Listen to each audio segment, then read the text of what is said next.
ಮಹಾರಾಷ್ಟ್ರದಲ್ಲಿ ನಿನ್ನೆ ಸಂಭವಿಸಿದಂತಹ ವಿಮಾನ ದುರಂತದಲ್ಲಿ ಮೃತಪಟ್ಟಂತಹ ಅಜಿತ್ ಪವಾರ್ ಅವರ ಅಂತ್ಯಕ್ರಿಯೆಯನ್ನು ಅವರ ಹುಟ್ಟೂರಿನಲ್ಲಿ ನೆರವೇರಿಸಲಾಗ್ತಾ ಇದೆ. ಮಹಾರಾಷ್ಟ್ರದ ಜನ ಪ್ರೀತಿಯಿಂದ ಕರೀತಾ ಇದ್ದ ದಾದಾ ಅಂತ ಕರೀತಾ ಇದ್ದಂತಹ ಅಜಿತ್ ಪವಾರ್ ಅವರ ಅಂತ್ಯ ಸಂಸ್ಕಾರವನ್ನ ಕುಟುಂಬಸ್ಥರು ನೆರವೇರಿಸ್ತಾ ಇದ್ದಾರೆ. ಪುತ್ರರಿಂದ ತಂದೆಯ ಚಿತೆಗೆ ಅಗ್ನಿ ಸ್ಪರ್ಶವನ್ನ ಕೊಡಲಾಗಿದೆ. ಅಂತಿಮ ಸಂಸ್ಕಾರದ ಸಂದರ್ಭದಲ್ಲಿ ಮುಗಿಲು ಮುಟ್ಟಿದೆ ಕುಟುಂಬಸ್ಥರ ಆಕ್ರಂದನ. ಇನ್ನೊಂದು ಕಡೆಗೆ ಅಂತ್ಯಕ್ರಿಯೆಯಲ್ಲಿ ಗೃಹ ಸಚಿವ ಅಮಿತ್ ಶಾ ಅವರು ಕೂಡ ಭಾಗಿಯಾಗಿದ್ದಾರೆ. ಗಣ್ಯಾತಿ ಗಣ್ಯರ ದಂಡೆ ಇದೆ. ಅಜಿತ್ ಪವಾರ್ ಅವರ ಅಂತ್ಯಕ್ರಿಯೆಯನ್ನು ಅವರ ಇಬ್ಬರು ಪುತ್ರರ ಹೆಸರು, ಒಬ್ಬನ ಹೆಸರು ಪಾರ್ಥ್ ಪವಾರ್, ಮತ್ತೊಬ್ಬಾತನ ಹೆಸರು ಜೈ ಪವಾರ್, ಇಬ್ಬರು ಕೂಡ ನೆರವೇರಿಸಿದ್ದಾರೆ. ಇನ್ನೊಂದು ಕಡೆಗೆ ಸಾಗರೋಪಾದಿಯಲ್ಲಿ ನೆರೆದಿರುವಂತಹ ಕಾರ್ಯಕರ್ತರು ಹಾಗೂ ಅಜಿತ್ ಪವಾರ್ ಅವರ ಅಭಿಮಾನಿಗಳ ವರ್ಗ, ಅದನ್ನು ನೀವು ಗಮನಿಸ್ತಾ ಇದ್ದೀರಾ. ಅತ್ಯಂತ ನೋವಿನ ಸಂದರ್ಭ. ಇಡೀ ಕುಟುಂಬ ಮತ್ತು ಬಾರಾಮತಿ ಊರಿಗೆ, ಯಾಕಂದರೆ ಬಾರಾಮತಿಯ ಮುಖ್ಯಮಂತ್ರಿ ಅಂತಾನೆ ಅಜಿತ್ ಪವಾರನ್ನು ಕರೀತಾ ಇದ್ರು. 66 ವರ್ಷಗಳ ಜೀವನ. ರಾಜಕೀಯಕ್ಕೆ ಬಂದು ಆಲ್ಮೋಸ್ಟ್ 1980ರ ದಶಕದಿಂದ ಕೂಡ ಸಕ್ರಿಯರಾಗಿದ್ದರು. 30-40 ವರ್ಷಗಳ ಕಾಲ ಸಕ್ರಿಯ ರಾಜಕಾರಣದಲ್ಲಿ ಅತ್ಯಂತ ಹೆಚ್ಚು ಕೊಡುಗೆಯನ್ನು ಬಾರಾಮತಿ ಕ್ಷೇತ್ರಕ್ಕೆ ಕೊಟ್ಟವರು ಈಗ ದೈವಾಧೀನರಾಗಿದ್ದಾರೆ. ದೊಡ್ಡ ಸಂಖ್ಯೆಯಲ್ಲೇ ಅವರ ಅಭಿಮಾನಿಗಳ ವರ್ಗ ನೆರೆದಿರೋದನ್ನು ನೀವು ನೋಡ್ತಾ ಇದ್ದೀರಾ.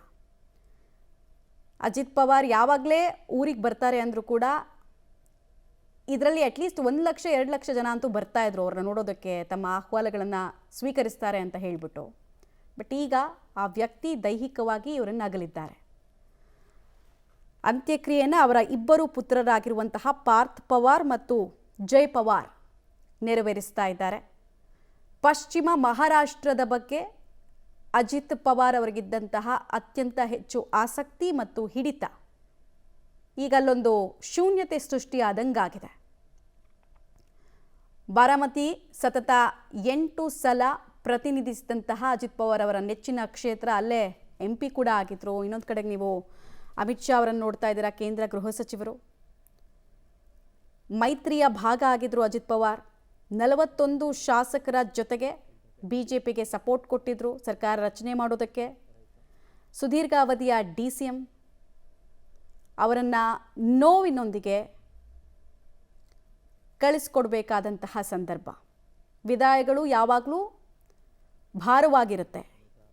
ಅದರಲ್ಲೂ ನಮ್ಮ ಅಚ್ಚುಮೆಚ್ಚಿನ ವ್ಯಕ್ತಿಗಳಿಗೆ ವಿದಾಯ ಹೇಳಬೇಕು ಅಂದಾಗ, ಅದು ಸಮಯವಲ್ಲದ ಸಮಯದಲ್ಲಿ ವಿದಾಯ ಹೇಳಬೇಕು ಅಂದಾಗ ಆ ನೋವಿನ ತೂಕ ಜಾಸ್ತಿನೇ ಇರುತ್ತೆ. ಸೊ ಕೈ ಮುಗಿದು ಚಿತೆಗೆ ನಮಿಸಿ ನಿರ್ಗಮಿಸ್ತಾ ಇರುವಂತಹ ಸಂದರ್ಭ. ಕೊನೆಯ 46 ನಿಮಿಷಗಳು. ಆ 46 ನಿಮಿಷವನ್ನು ಬಾರಾಮತಿ ಜಿಲ್ಲೆ ಯಾವತ್ತೂ ಮರೆಯೋದಿಲ್ಲ. ನಿನ್ನೆ ಕರಾಳ ದಿನ. ಬಾರಾಮತಿಯಲ್ಲಿ ರಾಜಕೀಯ ಮಡಿಲಾಗಿತ್ತು ಅಜಿತ್ ಪವಾರ್ ಅವರಿಗೆ. ಇವತ್ತು ನಾವೆಲ್ಲ ಈ ಫೆರಾರೋ ರೋಚರ್ ಅನ್ನೋ ಚಾಕ್ಲೇಟ್ ತಿಂತೀವಲ್ಲ, ಅವೆಲ್ಲ ಭಾರತಕ್ಕೆ ಬಂದಿದ್ದೆ ಇವ್ರುಗಳ ಕಾರಣಕ್ಕೆ, ಇವರು ಮತ್ತು ಶರದ್ ಪವಾರ್ ಅವರ ಕಾರಣಕ್ಕೆ. ಕೊಡುಗೆಗಳನ್ನು ನೆನಪಿಸ್ಕೊಳ್ಬೇಕು ನಾವು.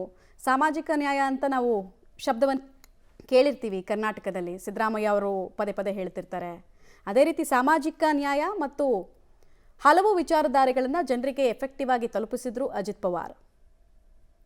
ಸಹಕಾರಿ ಕ್ಷೇತ್ರದಲ್ಲಿ ದೊಡ್ಡ ಸಾಧನೆ, ಇಂಡಸ್ಟ್ರಿ ಮತ್ತು ದೊಡ್ಡ ದೊಡ್ಡ ಉದ್ಯಮಿಗಳು ಬಾರಾಮತಿಗೆ ಬರೋ ರೀತಿ ನೋಡ್ಕೊಂಡಿದ್ರು. ಪುಣೆಯ ಸಣ್ಣ ಜಿಲ್ಲೆಯನ್ನು ಇಡೀ ಭಾರತ ನೋಡೋ ದೃಷ್ಟಿಕೋನವನ್ನು ಕೆಲವೇ ವರ್ಷಗಳಲ್ಲಿ ಬದಲಾಯಿಸಿದ್ರು ಅಜಿತ್ ಪವಾರ್. ಒಬ್ಬ ವ್ಯಕ್ತಿ ಗತಿಸಿ ಹೋದ ನಂತರ ಅವರ ವ್ಯಕ್ತಿತ್ವ ಮತ್ತು ಸಮಾಜಕ್ಕೆ ಅವರು ಕೊಟ್ಟಂತಹ ಕೊಡುಗೆ, ಅವರು ಸಂಪಾದನೆ ಮಾಡಿದ ಜನ ಎಷ್ಟು ಅನ್ನೋದ್ರ ಮೇಲೆ ಅವ್ರು ಹೇಗೆ ಬಾಳಿದ್ರು ಅನ್ನೋದರ ಅಂದಾಜು ನಾವು ಹಾಕ್ಬೋದು. ನಮ್ಮ ರಾಜ್ಯದವರೇ ಆಗಬೇಕಂತ ಏನಿಲ್ಲ, ಪಕ್ಕದ ರಾಜ್ಯದವರಾದರೂ ಕೂಡ ಸೇರಿರುವಂತಹ ಜನವನ್ನು ನೀವು ನೋಡ್ತಾ ಇದ್ದೀರಾ. ಜನಸ್ತೋಮ. ತುಂಬ ಹಿರಿಯ ರಾಜಕಾರಣಿಗಳು ಮೃತಪಟ್ಟಾಗ ಸಾಗರೋಪಾದಿಯಲ್ಲಿ ಜನರನ್ನು ನೋಡಿರ್ತೀವಿ ನಾವು ಬೇರೆ ಬೇರೆ ರಾಜ್ಯದಲ್ಲಿ. ಬಟ್ 66 ವರ್ಷಗಳ ತಮ್ಮ ಜೀವಿತಾವಧಿಯಲ್ಲಿ ಜನರಿಗೋಸ್ಕರ ಮುಡಿಪಿಟ್ಟರು. ಸೊ ಜನ ಅಂತಿಮ ಕೃತಜ್ಞತೆಯನ್ನು ಸಲ್ಲಿಸೋದಕ್ಕೆ ಬಂದಿರುವ ಪರಿಯನ್ನು ನೋಡ್ತಾ ಇದ್ದೀರಾ. ಕುಟುಂಬಕ್ಕೂ ಕೂಡ ದೊಡ್ಡ ಶೂನ್ಯ.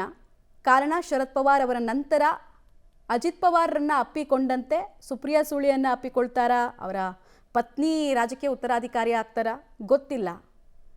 ಅನೇಕ ಪ್ರಶ್ನೆಗಳು. ಶರದ್ ಪವಾರ್ ಅವರ ಜೊತೆಗೆ ಉಳಿದ 40 ಜನ ಶಾಸಕರು ಬರ್ತಾರಾ? ಆಮೇಲೆ ಹೊಸ ಸಮೀಕರಣಕ್ಕೆ ಇವರ ಅಕಾಲಿಕ ನಿಧನ ಕಾರಣ ಆಗುತ್ತಾ? ಇವೆಲ್ಲ ಪ್ರಶ್ನೆಗಳಿದ್ದಾವೆ.